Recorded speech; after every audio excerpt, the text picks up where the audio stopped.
Well, hello once again. This is the chord progression podcast brought to you by My Song of the Day, Rock 2000 to today. What's going on, everybody? My name is Kevin. I am the host of the chord progression podcast, and this is a special Wednesday edition, our second special Wednesday edition. Yes, we normally just do episodes every single Tuesday, but today I'm going full on Wednesday on you. All right, just before we get into a couple of shameless plugs, yes, this is the Chord Progression podcast brought to you by My Song of the Day, Rock 2000 to today.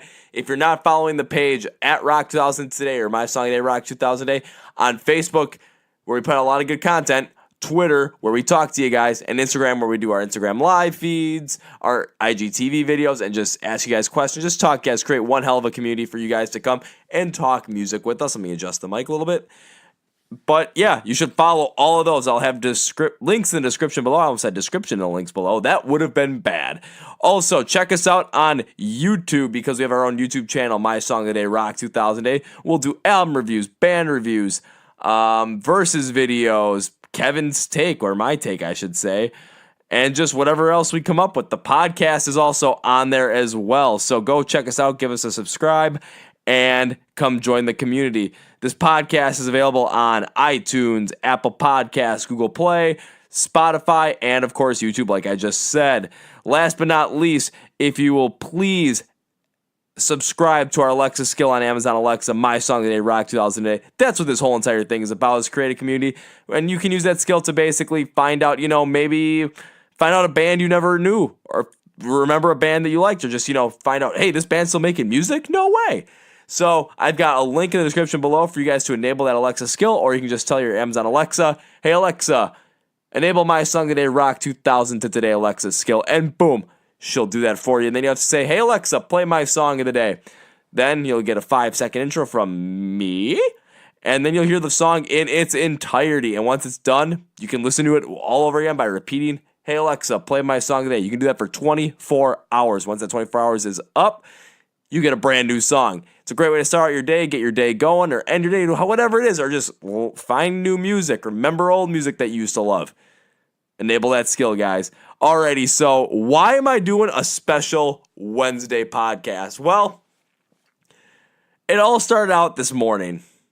Flipping through Twitter, because one of the accounts I follow on Twitter or the page follows on Twitter, I should say, is the Aragon Ballroom in Chicago. Mostly because of the fact that I think the Aragon Ballroom is one hell of a concert hall. I saw their Night We Stole Christmas 2017 show there on November 30th, 2017. Or was it November 1st or December 1st? No, it was November 30th because it was a Thursday, if I remember correctly. I forgot who opened it up, but then the band in the middle was Papa Roach, and the headliner for that day, of course you guys know when it comes to me, it was Rise Against. So I follow the page on Twitter just to see, what's coming to the Aragon Ballroom, so I have a little bit more of an updated list of what's going on there, if I can get back down there, because I really want to go see a show there. But they were promoting shows, saying they added a second show for this one artist, and it just popped up. I had never heard the artist before. Her name is Lizzo. Never, ever, ever heard of her before. And I literally let nothing go past. I just let nothing by it. Well, today when I got back from my full-time job, normally I go to the gym, but I pulled a muscle on my back, so I'm giving it a couple of days rest because it was really, really bad yesterday when I was trying to finish up the workout. But I was on YouTube just real quickly, and I saw a new video from the channel Beyond AR TV. So the guy's name's John. He does a lot of music reviews, a lot of album reviews, and he went on a rant from a tweet that Lizzo put out on Sunday. Now, I just found out about this. That's why I'm doing the podcast on this. It's all about this tweet. So, Lizzo, she is an African-American woman who I don't know what kind of music she plays, and to be honest with you, I honestly do not. Mostly because I've never heard of her before this moment. So, the tweet she had on April 21st or Easter Sunday, after her new album releases, goes like this. And I'm going to read this verbatim for you guys. People who review albums and don't make music themselves should be unemployed. What? Are you fucking kidding me, Lizzo? This isn't just coming from you, and I mean, any artist could have said this, and I would have said, what the hell are you talking about? What the fuck? But the problem is, well, not necessarily the problem, but the key is you said it, so I'm kind of directing this at you because of the words you said. Why in the hell would you be mad at people who don't make music themselves reviewing your albums? The biggest issue I have with it is one, don't you want to know what the people think about your music? The people that you're putting the music out for, what they think about it? Why the hell would you not want to listen to that? Why the hell would you not want to hear what they have to say? Mostly because the fact of the matter is let's take a look at this way. Do I make music myself? No. Why? I am not musically inclined. I did try and make music and, learn the drums back when I was a kid, but I gave it up when I was 14 years old because when I got into high school, it was either continue playing the drums or play soccer, and I was so much more of a sports kid at that point, I wanted to go play soccer. And I did, and I love the sport to death. So do I make music? No. Are you saying I should be unemployed?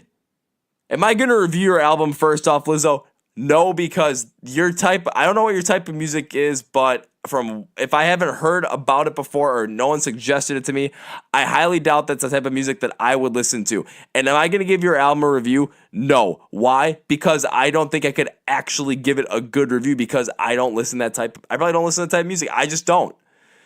But this isn't about the type of music that you make. This is about the assumption you make about people who review your albums, about the common public who don't necessarily make music. These are a lot of these people are not making music that are listening to your music. And they may think it's good and some may think it's bad. But wouldn't you want to hear that criticism?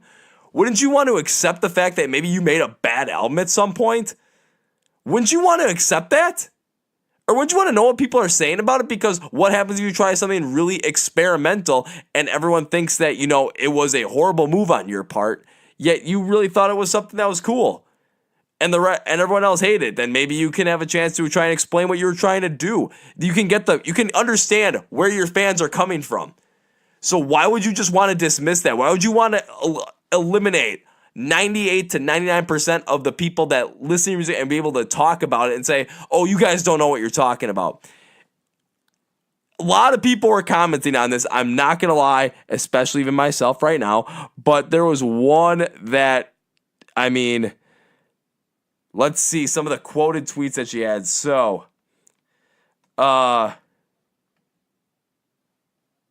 she had right after the tweet, she quoted herself, her own tweet, saying in another tweet on April 22nd, or Monday, "This is an invitation to all music journalists to kick it in the studio with me for my next album. I'd like to understand your world as much as you can understand mine."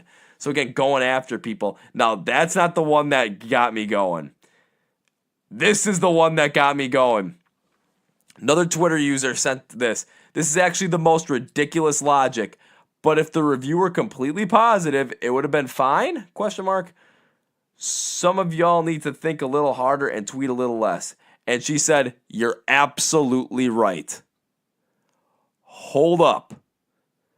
So because if people that aren't making music but reviewing your albums say that you made a good album, you're like, yeah, you totally get it. But if there are people out there who say, I disagree with your take on the album, I just don't think you made a good album, and you're going to say, oh, well, you should be unemployed. Screw you. You want to know why? Because we're the ones, there's people out there that, it's like Rotten Tomatoes. Rotten Tomatoes actually has a huge database that shows that if they end up having a bad score for a film, that film does considerably worse than a film that would have a good score given its expectations. And that could be on the fact of the matter is, and I'm not talking about the critic score versus the audience score, because when Rotten Tomatoes, or Tomatoes, I keep saying tomatoes. Rotten Tomatoes is saying that it is certified fresh, but the audience is saying it's crap. That movie tends up still to make a good amount of money. But if they say the movie is crap and the audience say it's great, it tends to make a little less money than expected. But because a lot of people take that as word, music critics can be influencers. They are influencers. People that are devotedly followed to these music critics, or some of them, really take a look and see what they say. And if they say something bad about their favorite band, they actually kind of take them on, but they actually talk to them sometimes. This is somewhere you're trying to say, if you don't like it, then you shouldn't be able to review it. But if you do like it, then, you're absolutely right. You should be able to. What the hell? Why is that a thing? I don't understand it. Because, again, people that review your music are the people that are listening to it. Why don't you want to hear the good and the bad? Why don't you want to get honest opinions about what your fans think of your music? And I'm not talking about the diehard fans that think everything you put out is going to be a 10 out of 10. Now, do I think my favorite band has ever put out an album that was less than a 10 out of 10? Yeah. I don't think that Rise Against has always put out 10 out of 10 albums. I mean, if I had to put one album that I thought was at the closing to 10 out of 10, it's got to be The Sufferer and The Witness. Overall, I thought The Black Market, their album that came out in 2014, was a weak album. And I'll say that because it's true. It's the truth. It's honesty. So why wouldn't you want people to be honest with you about your music? And again, it's all up to you as well when it comes to the music. Do you want to listen to people saying if you get a lot of thumbs up from people, then yeah, keep making music. If you get a lot of people saying, oh, we don't like what you did here, then are you going to take that criticism and try and warp your music to appease a broader audience? Or are you going to stick to your guns and just keep making music for the people you really like? That's a personal decision on your part. There are bands that, they have come out with bad albums and people kind of just get on them, but they say, no, we're sticking to our core, and they come out with some great stuff. There are some bands or artists, I should say, as well, that come out with some stuff and people really dislike it, and then they take what's more popular and go that way. We've seen it happen all over the spectrum. We've seen successes happen all over the spectrum on both ends, and failures. But the fact of the matter is wouldn't you want to hear that? Wouldn't you want to actually hear that criticism? However, another point gets brought up. And now this is something that, just because this is the first time I've ever heard of the person, I don't know exactly who they are or what their kind of prerogative or mindset is. But could this all have been a ploy to actually get more people to recognize and notice who this artist is?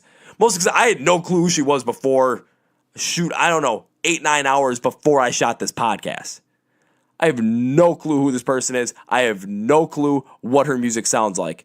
And no, I am not just doing this and saying her music is good or bad. I am not justifiably able to say any of that at this moment. And that's because I've never listened to it. I am just merely reacting to the fact that she is tweeting out that people who don't make music shouldn't review albums.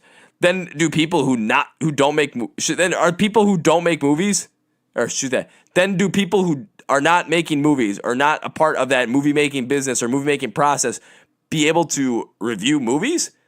No, that sounds ludicrous. That sounds asinine, because they're the audience that's going to see the movie. They're going to let people know if it's a good movie. They're going to let people know if it's a fun thrill ride, if the character development works for them, if the action sequences are freaking amazing, if the drama really hits hard, and if the acting is superb to really grab that emotion. And that's because they're the people that are watching the movies. Us as the public, we are the ones that are listening to your music.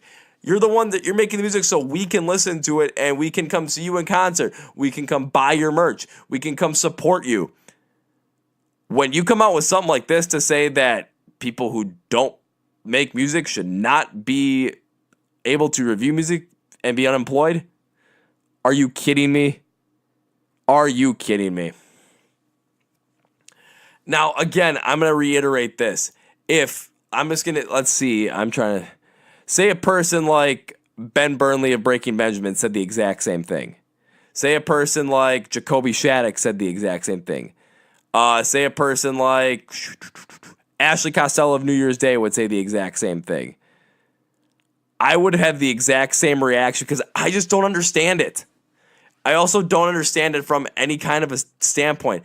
If for some reason they're playing some weird kind of long con game where this is just to get reactions and get people to notice them, if that's what Lizzo is trying to do here, I'm saying that that's an if. I have to applaud her and say well done, because as a guy who just listens to rock music all the time, and just so into it, and sometimes I'll dabble into some hip-hop if he's feeling it, because sometimes I like to work out that stuff. It's got a good beat. What are you going to do about it? But for a guy that's 99.99% of the time in rock music, I kind of I would never have found out about you unless this tweet happened. I never would have known about you. So for Lizzo, if that was the angle that you're trying to play, then well done, because you got my attention with it, even though it was a reaction where it's not necessarily in the painting the most positive light of the words that you said, but you did get my attention, so I will say that. However, if it was a case where you really felt like people who don't make music should not be reviewing albums, you have got to be kidding me. I don't know about that one. And it's kind of weird that I'm kind of ranting about it on a special podcast. Probably not going to be a longer one. But the fact that I decided, I need to talk about this. I need to make a special podcast specific to this, because are you kidding me? Really? Are you kidding me? Again, I'm going to reiterate this one more time. This has nothing to do with the music she makes, due to the fact that I am not in a capacity to review her music and to rate it, because I've never listened to it. I am basically working off of the tweet and her words saying that people who review music should be unemployed. And that, actually scratch that, people who review music that do not make music should be unemployed. That is asinine. The public is the one that's listening to your music. We're the ones that are buying your merch, coming to see you live in concert. Why wouldn't you want to hear about what we think? I just don't get it, folks. I just don't get it. Makes absolutely no sense to me. And I don't think it ever will. Well, honestly, that was a quick one. I had to rant it out, though. When you say that someone can't review your music, what are you talking about? Are you just scared? Are you scared we're not going to like it? Come on, you got to hear what the public says. It's just asinine. I don't get it. But if it was to get attention, you succeeded. All right, that's it for this special edition of the Core Progression Podcast, coming out on a Wednesday. I had to rant that one out, guys, with you. My name's Kevin. This is the Core Progression Podcast, a My Song a Day Rock 2000 a Day podcast. And you know how I end all these videos, podcasts, and all. See ya!